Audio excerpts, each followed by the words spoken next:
Hey guys, AuspiciousAussie here, and welcome to episode 24 of my TCW series. Now, tonight's show, we've got a massive main event.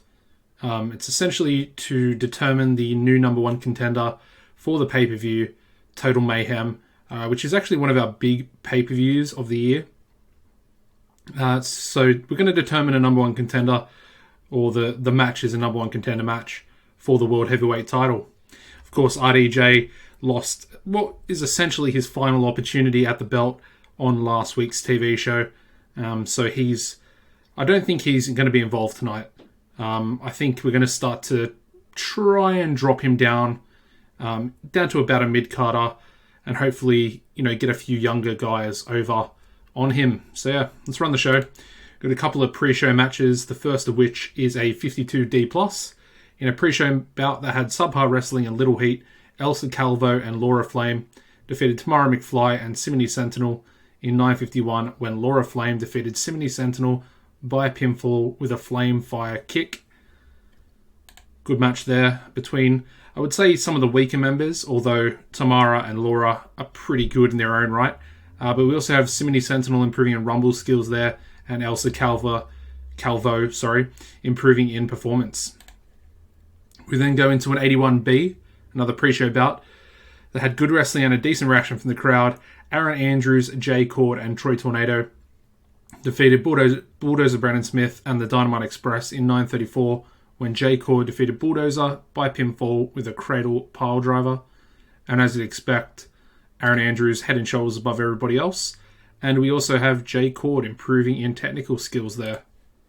Alright, so we kick the show off with a 73B- angle.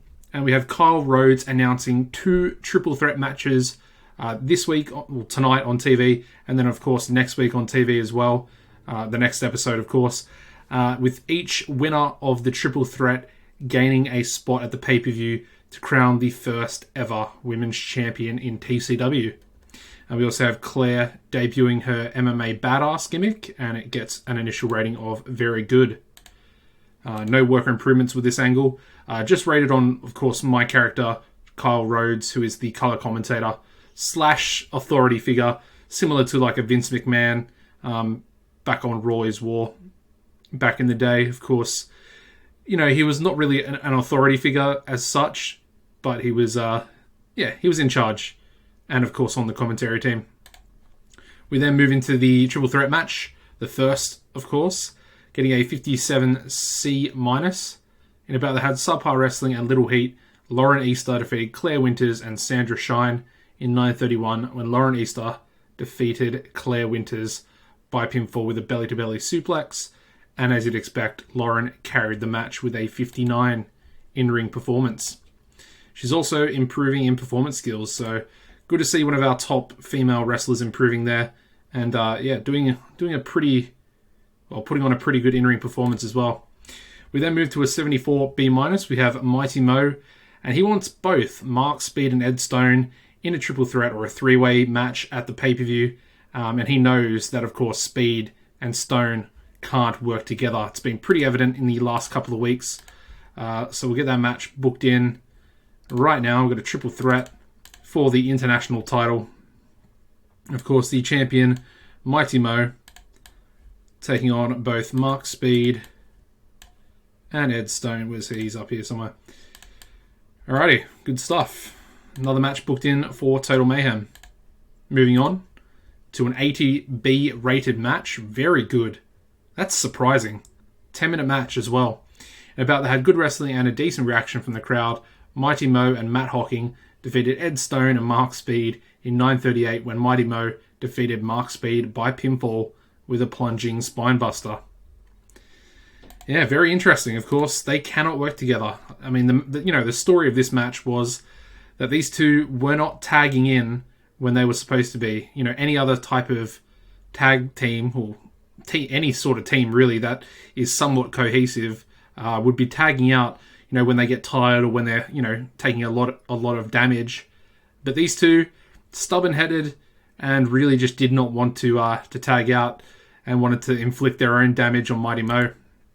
So yeah, really good match. I'm pretty surprised with an 80B there. We then go into another B-rated match, 81 this time. In a bout that had fantastic heat and great wrestling, Rocky Golden defeated Freddie Huggins in 9:59 by pinfall with a Rocky Road. Yeah, just a really good sort of throwaway match. Of course, Rocky's not really in the title picture at the moment. Still, you know, the Bulldozer Brandon Smith storyline is still continuing, but yeah, I'm just not really too sure where I want to take it. I had an idea, but yeah, we'll just have to wait and see if I decide to go down that route. Anyway, we go into a 99 A-star rated promo from the Behemoths, of course, a Menace promo. And yeah, they say this is what they're going to do to the Dynamite Express at Total Mayhem, and they will be versing a jobber tag team. The match itself gets a 56 C-. In an extremely short match, the Behemoths defeated Ben Williams and Quentin Queen in 4:36 when Killer Shark defeated Quentin Queen by pinfall with a big bite, and apparently Titan was head and shoulders above everybody else with a 67 in-ring performance. Yeah, not too bad. Basically just a bit of a squash match. I'm not sure if it'll actually get a...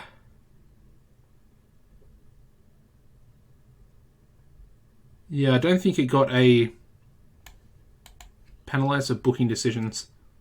Okay. Maybe you can't really have squash tag team matches. I'm not 100% sure. Anyway, the next angle is an 83 B+. We have New Legacy. And yeah, they say they have youth on their side. And of course, they call the New Wave old timers and that they're past their prime. Again, they're sort of going with the... the living legends of the New Wave versus the, brightest young prospects, the cocky young prospects in New Legacy. They then have a match. Well, we have a match between Guide and Greg Gage, getting a 79B, another very solid rating. In about that had superb wrestling and a decent reaction from the crowd. Guide defeated Greg Gage in 9:52 by pinfall with a guided missile. During the match, we also saw J-Cord run in and attack Guide, and Scout also attack Gage. So, of course, all the members of these two tag teams just getting involved. A bit of a, mess about match. It didn't really have any proper flow to it, but of course it was quite exciting with all the run-ins of the partners of each tag team. A couple of work improvements here. We've got Guide in technical and performance skills and Greg Gage in performance skills as well. Moving on to a 98 A-star promo. We have Aaron Andrews, and he basically comes out and says he does not care who he versus at Total Mayhem. He's making history with the World Heavyweight title no matter what. And none of these 6 men in this number 1 contenders match can essentially do anything to stop him from doing that. Of course, he's already got 5 defenses for his World Heavyweight title. And all these guys are essentially vying to be his next opponent. Any work improvements? No. Moving on to the match. 87B+. I think that's pretty good. I kind of expected an A, if I'm being honest. In an exceptional match, Brian Vesey drew with Joshua Taylor, Eddie Peake, Sammy Back, and Wolf Hawkins in 30 minutes when the referee was forced to rule a no contest when all hell broke loose. Yeah, it was a draw.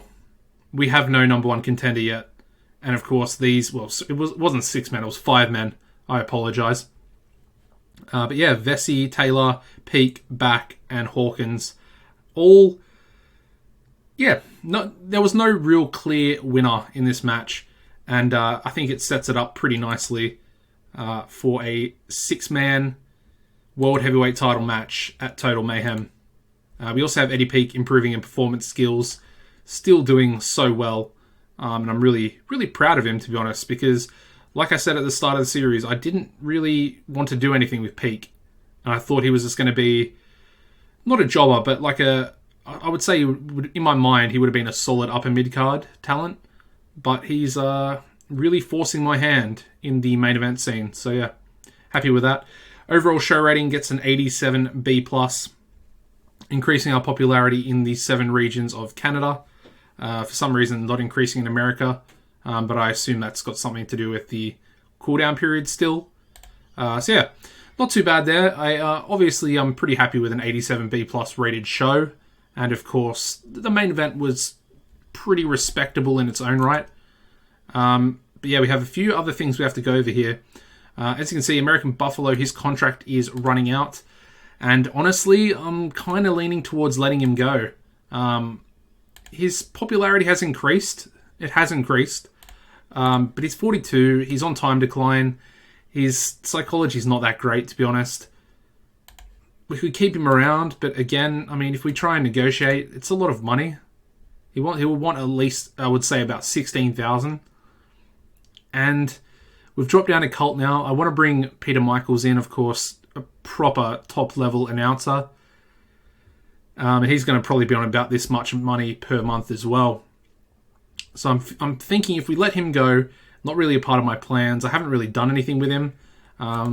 Floyd Goldworthy can probably go as well once his contract runs out, the manager to American Buffalo. I'm not 100% sure. I will make a decision, obviously, within the month.